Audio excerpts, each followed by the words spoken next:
Hi friends, welcome to my channel. ಇದನ್ನು ನಾವು ಅಣಬೆಯಲ್ಲಿ ಒಂದು ಒಳ್ಳೆ ಬಿರಿಯಾನಿ ಮಾಡೋಣ.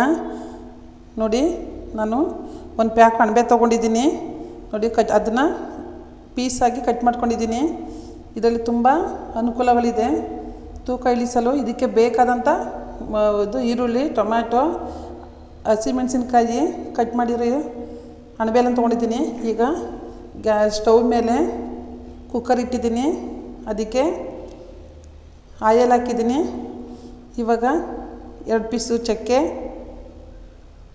ಒಂದು 3 ಪೀಸು ಲವಂಗ, 3 ಲವಂಗ, 3 ಪಲಾವ್ ಎಲೆ, ಸ್ವಲ್ಪ 3 ಏಲಕ್ಕಿ, 1 ಅನಾನಸು,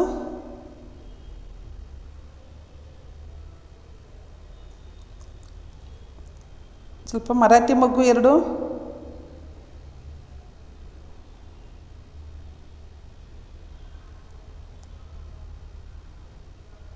ಒಂದು 3 ಹಸಿಮೆಣಸಿನ್ಕಾಯಿ ಕಟ್ ಮಾಡಿ ಇಟ್ಕೊಂಡಿದ್ದೀನಿ. ಎಲ್ಲನೂ ಸ್ವಲ್ಪ ಬಾಡಿಸ್ಕೊಳ್ಳೋಣ, ಫ್ರೈ ಆಗಲಿ ಅದು. ಫ್ರೆಂಡ್ಸ್, ಇದು ಮಶ್ರೂಮು ತುಂಬ ಒಳ್ಳೆಯದು. ಇದನ್ನು ತೂಕ ಇಳಿಸೋದಕ್ಕೂ ಕೂಡ ಇದನ್ನು ಯೂಸ್ ಮಾಡ್ತಾರೆ. ಇವಾಗ ನಾನು ಒಗ್ಗರಣೆಗೆ ಈರುಳ್ಳಿ ಹಾಕ್ತಾಯಿದ್ದೀನಿ. ಅದನ್ನು ಈರುಳ್ಳಿ ಸೇರಿಸ್ಕೊಂಡು ಅದನ್ನು ಬಾಡಿಸ್ಕೊಳ್ಳೋಣ ಸ್ವಲ್ಪ. ಮತ್ತು ಫ್ರೆಂಡ್ಸ್, ಇದರಲ್ಲಿ ಅಣಬೆ ಕಡಿಮೆ ಕ್ಯಾಲರಿಯನ್ನು ಹೊಂದಿದೆ. ಮಶ್ರೂಮು ತುಂಬ ಒಳ್ಳೆಯದು. ಈಗ ಅದನ್ನು ಫ್ರೈ ಮಾಡೋಣ, ಸ್ವಲ್ಪ ಗೋಲ್ಡ್ ಕಲರ್ ಬರಲಿ. ಅಷ್ಟೊಂದು ಬರೋದು ಬೇಡ, ಯಾಕೆಂದರೆ ಅಣಬೆ ಇದು ಟೊಮೆಟೊ ಎಲ್ಲ ಮಾಡಬೇಕಲ್ಲ, ಅದಕ್ಕೆ ಸ್ವಲ್ಪ ಮಾಡೋಣ. ಇವಾಗ ಗೋಡಂಬಿ ಒಂದು 5-6 ಗೋಡಂಬಿ ತೊಗೊಂಡಿದ್ದೀನಿ. ಮತ್ತು ದೇಹಕ್ಕೆ ಒಳ್ಳೆ ನ್ಯೂಟ್ರಿಷನ್ನು ನೀಡ್ತದೆ. ಇದು ವಿಟಮಿನ್ ಡಿ ಹೆಚ್ಚಿದೆ ಇದರಲ್ಲಿ ಅಣಬೆಯಲ್ಲಿ. ಮತ್ತು ರೋಗ ನಿರೋಧಕ ಶಕ್ತಿಯನ್ನು ಹೆಚ್ಚಿಸುವುದು, ಕೊಲೆಸ್ಟ್ರಾಲ್ ಕಡಿಮೆ ಮಾಡುತ್ತೆ ಫ್ರೆಂಡ್ಸ್. ನೋಡಿ, ಇವಾಗ ಫ್ರೈ ಆಗ್ತಾಯಿದೆ. ಇವಾಗ ಶುಂಠಿ ಬೆಳ್ಳುಳ್ಳಿ ಪೇಸ್ಟ್ ಕೂಡ ಹಾಕ್ತಾಯಿದ್ದೀನಿ. ಎಲ್ಲನೂ ಸೇರಿಸ್ಕೊಂಡು ಫ್ರೈ ಮಾಡೋಣ. ಫ್ರೆಂಡ್ಸ್, ಇದೆಲ್ಲ ನಾನ್ ವೆಜ್ ತಿನ್ನೋರಿಗೆಲ್ಲ ಒಳ್ಳೆಯದು. ಈಗ ಸ್ವಲ್ಪ ಅರಿಶಿನ ಹಾಕಿದ್ದೀನಿ, ಚಿಟಿಕೆ. ಈಗ ಟೊಮೆಟೊ ಸೇರಿಸ್ತಾಯಿದ್ದೀನಿ. ಫ್ರೆಂಡ್ಸ್, ಇದನ್ನು ಈ ಮಶ್ರೂಮ್ ತಿನ್ನೋದ್ರಿಂದ ಶುಗರ್ ಇದೆಯಲ್ಲ, ಅದು ಕೂಡ ನಿಯಂತ್ರಣ ಬರುತ್ತೆ. ಆಮೇಲೆ ಕೊಲೆಸ್ಟ್ರಾಲನ್ನು ಕಡಿಮೆ ಮಾಡ್ತದೆ, ಹೆಲ್ತ್ಗೆ ತುಂಬ ಒಳ್ಳೆಯದು. ಇವಾಗ ಇದು ಪುದೀನ ಸೊಪ್ಪು, ಕೊತ್ತಂಬರಿ ಸೊಪ್ಪು, ಸ್ವಲ್ಪ ಮೆಂತ್ಯ ಸೊಪ್ಪು ಎಲ್ಲನೂ ಕೂಡ ಸೇರಿಸ್ಕೊಂಡು ಫ್ರೈ ಮಾಡ್ತಾಯಿದ್ದೀನಿ. ಯಾವುದೇ ತಿಂಡಿ ಮಾಡಿದ್ರೂ ಕೂಡ, ಪಲಾವ್ಗಳು ಏನೇ ಮಾಡಲಿ, ಬಾತ್ ಮಾಡಲಿ, ಅವಕ್ಕೆಲ್ಲ ಚೆನ್ನಾಗಿ ಫ್ರೈ ಆದರೆ ಒಗ್ಗರಣೆಯಲ್ಲಿ ಆ ತಿಂಡಿ ತುಂಬ ಚೆನ್ನಾಗಿರ್ತದೆ ಫ್ರೆಂಡ್ಸ್. ನೋಡಿ, ಇವಾಗ ಎಲ್ಲ ಬಾಡಿಸ್ತಾಯಿದ್ದೀನಿ.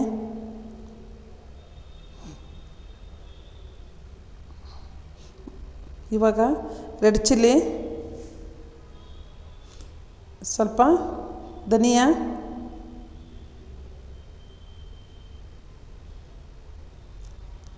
ಸ್ವಲ್ಪ ಗರಂ ಮಸಾಲ. ನಿಮ್ಮ ಕ್ವಾಂಟಿಟಿಗೆ ಎಷ್ಟು ತೊಗೋತೀರಿ ಅಷ್ಟು, ನಿಮ್ಮ ಕ್ವಾಂಟಿಟಿ ಎಷ್ಟು ಮಾಡ್ತೀರಿ ಅದರ ತಕ್ಕಾಗಿ ಹಾಕಿ ನೀವು ಸಾಮಾನು ಪದಾರ್ಥಗಳು. ನೋಡಿ, ಈಗ ಸ್ವಲ್ಪ ಹಾಕೊಂಡಿದ್ದೀನಿ. ನಾನು 1 ಪ್ಯಾಕ್ ಮಾಡೋದ್ರಿಂದ ನಾನು 1.5 ಪಾವು ಅಕ್ಕಿಗೆ ತೊಗೊಂಡಿರೋದು. ಈಗ ಕಟ್ ಮಾಡಿ ಇಟ್ಟಿರೋ, ಹೆಚ್ಚಿಟ್ಟಿರೋ ಮಶ್ರೂಮ್ ಎಲ್ಲ ತೊಗೊಂಡು ಅದನ್ನು ಕೂಡ ಸೇರಿಸ್ತಾಯಿದ್ದೀನಿ. ಫ್ರೆಂಡ್ಸ್, ಇದನ್ನು ಕಟ್ ಮಾಡಿಬಿಟ್ಟು ಸ್ವಲ್ಪ ಉಪ್ಪು ನೀರಲ್ಲಿ ತೊಳ್ಕೊಂಡ್ರೆ ಬೆಟರು.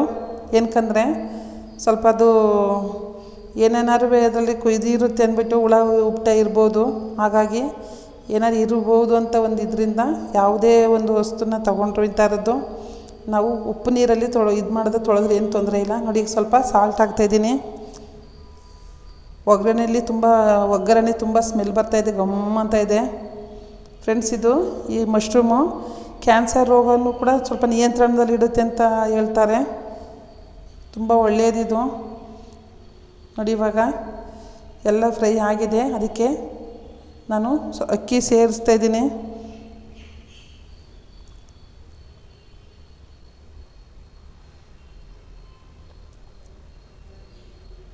ಚಿಕ್ಕ ಇದರಲ್ಲಿ ಪಾವಲ್ಲಿ ಒಂದು ಪಾವು ಸ್ವಲ್ಪ ತೊಗೊಂಡಿದೆ, 1.5 ಪಾವು ಹಾಗಾಗಿ 1.5 ಪಾವಿಗೆ ಮೆಜರ್ಮೆಂಟ್ಗೆ ನಾನು ಮಾಡ್ತಾಯಿರೋದು. ಈ ಕಡಿಮೆ ಉರಿಲಿ ಫ್ರೆಂಡ್ಸ್. ಈ ಥರ ನಾವು ಮೊದಲು ಸಾಲ್ಟನ್ನು ಹಾಕಿರ್ತೀವಲ್ಲ, ಅಕ್ಕಿನೂ ಹಾಕಿ ಗ್ರೇವಿಲಿ ಸ್ವಲ್ಪ ತಿರುಗಿಸಿದ್ರೆ ಅದು ಕಡಿಮೆ ಉರಿಲಿ ಚೆನ್ನಾಗಿರುತ್ತದೆ, ಉಪ್ಪು ಖಾರ ಹಿಡಿತದೆ. ಇವಾಗ ಚಿಕನ್ ಮಸಾಲನೂ ಸ್ವಲ್ಪ ಸೇರಿಸಿದ್ದೀನಿ, ಯಾಕೆ ಮಶ್ರೂಮ್ ಬಿರಿಯಾನಿ ಅಲ್ವ ಇದು, ಹಾಗಾಗಿ ಬಿರಿಯಾನಿ ಸ್ಮೆಲ್ ಬರಲಿ ಅಂತ. ಎಲ್ಲನೂ ಕೂಡ ಚೆನ್ನಾಗಿ ಸ್ವಲ್ಪ ಫ್ರೈ ಮಾಡೋಣ. ಕಡಿಮೆ ಮೀಡಿಯಮ್ ಊರಲ್ಲಿ ಇಟ್ಟಿದ್ದೀನಿ, ಸ್ವಲ್ಪ ಸಿಮ್ಮಲ್ಲೇ ಇರಲಿ ಇದೀಗ ಉರಿ. ಸ್ಟವ್ ಸಿಮ್ಮಲ್ಲಿದ್ದರೆ ಸ್ವಲ್ಪ ಅಕ್ಕಿ ಎಲ್ಲ ತಳ ಹಿಡಿಯೋದು ತಪ್ಪುತ್ತೆ.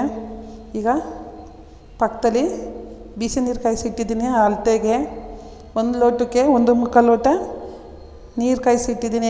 ಏನಕ್ಕೆ ಅಂದರೆ ಫ್ರೆಂಡ್ಸ್ ನೋಡಿ, ನಾವು 1 ಲೋಟಕ್ಕೆ 2 ಲೋಟನೇ, ಯಾಕಂದರೆ ಇಲ್ಲಿ ಆಯಿಲೆಲ್ಲ ಹಾಕಿರ್ತೀವಲ್ಲ ಮಸಾಲೆ ಐಟಮ್ಸ್, ಅದರಲ್ಲೇ ಕೂಡ ಸ್ವಲ್ಪ ನೀರಿನ ಅಂಶ ಇರುತ್ತೆ.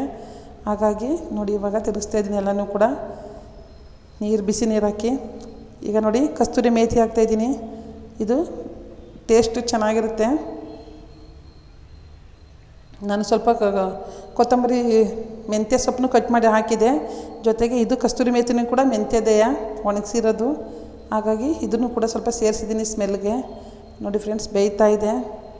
ಇದಕ್ಕೆ ಮುಚ್ಚಿದ್ರಾಯಿತು. 1 ವಿಸಲ್ ಸಾಕು. ನೋಡಿ ಈಗ ಆಗೋಗಿದೆ ಫ್ರೆಂಡ್ಸ್. ನೋಡಿ ಎಷ್ಟು ಚೆನ್ನಾಗಿ ಕಲರ್ಫುಲ್ಲಾಗಿದೆ. ಅದರಿಂದ ನನ್ನ ಈ ಚಾನೆಲ್ನ ತಾವು ಸಬ್ಸ್ಕ್ರೈಬ್ ಮಾಡಿ, ನನ್ನ ಚಾನೆಲ್ನ ಸಬ್ಸ್ಕ್ರೈಬ್ ಮಾಡಿ, ನನ್ನ ಎಲ್ಲ ವೀಡಿಯೋಗಳನ್ನು ನೋಡಿ, ನನ್ನ ವೀಡಿಯೋಗಳನ್ನ ಲೈಕ್ ಮಾಡಿ, ಶೇರ್ ಮಾಡಿ ಫ್ರೆಂಡ್ಸ್. ನಾನು ಎಲ್ಲ ರೀತಿ ಇದೇ ಥರ ವೀಡಿಯೋಗಳನ್ನ ಮಾಡಿ ತಮಗೆ ನಾನು ಅಪ್ಲೋಡ್ ಮಾಡ್ತೀನಿ. ನಿಮ್ಮ ಸಹಕಾರ ನನಗೆ ಬೇಕು, ಹಾಗಾಗಿ ನಿಮ್ಮ ಹೆಲ್ಪ್ ಇಲ್ದೇ ಏನೂ ಆಗೋಲ್ಲ. ನೋಡಿ ಫ್ರೆಂಡ್ಸ್ ಎಷ್ಟು ಚೆನ್ನಾಗಿ ಕಲರ್ಫುಲ್ಲಾಗಿ ಬಂದಿದೆ. ತುಂಬ ಸಿಂಪಲ್ಲಾಗಿದೆ ಫ್ರೆಂಡ್ಸ್ ಇದು, ಜಾಸ್ತಿ ಏನು ನಾನು ನೋಡಿ ಇವಾಗ ಒಂದು ಪ್ಲೇಟು ಸರ್ವ್ ಮಾಡಿದ್ದೀನಿ. ಬಜ್ಜಿನೂ ಕೂಡ ಮಾಡಿದೆ, ಅದನ್ನು ಕೂಡ ಸೇರಿಸಿದ್ದೀನಿ ಜೊತೆಗಿರಲಿ ಅಂತ. ನೋಡಿ ಫ್ರೆಂಡ್ಸ್ ಈ ಥರ ಮಾಡ್ಕೊಳ್ತೀನಿ ಮನೇಲಿ. ಹೊರಗಡೆ ನಾವು ಅಲ್ಲಿ ಇಲ್ಲಿ ತಿನ್ನೋ ಬದಲು, ಹೋಟೆಲ್ಗಳು ತಿನ್ನೋ ಬದಲು ಮನೇಲಿ ತಿನ್ನಿ. ಥ್ಯಾಂಕ್ ಯು ಫ್ರೆಂಡ್ಸ್, ಸಪೋರ್ಟ್ ಮಾಡಿ ಫ್ರೆಂಡ್ಸ್.